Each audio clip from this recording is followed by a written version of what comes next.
سمجھو نہ یہ آسان ملا ہے، سمجھو نہ یہ آسان ملا ہے، دے کے ہزاروں جان ملا ہے۔ خاک میں پہلے لہو ملا تھا، خاک میں پہلے لہو ملا تھا، تب جا کے پاکستان ملا ہے۔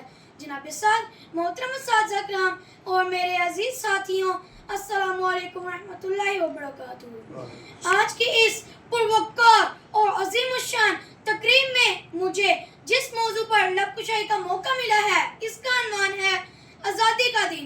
صدر ذی وقار، آج آزادی کا دن بہت جوش و خروش کے ساتھ منایا جا رہا ہے۔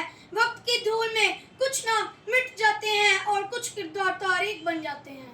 ان میں قائد اعظم محمد علی جناح، ڈاکٹر علامہ محمد اقبال، لیاقت علی خان اور چودھری رحمت علی اپنی محنت اور لگن کی بدولت سارے فارس ہیں۔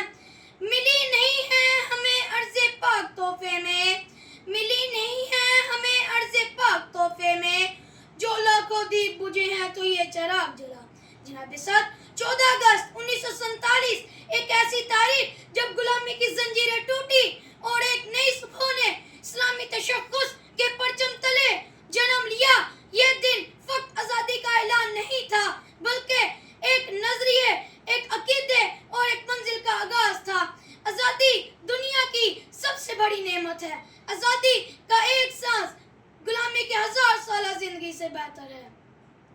جب اپنا قافلہ عزم و یقین سے نکلے گا، جب اپنا قافلہ عزم و یقین سے نکلے گا، جہاں سے چاہیں گے راستہ وہیں سے نکلے گا۔ وطن کی مٹی مجھے ایڑیاں رگڑنے دے، وطن کی مٹی مجھے ایڑیاں رگڑنے دے، مجھے یقین ہے کہ چشمہ یہیں سے نکلے گا۔ شکریہ۔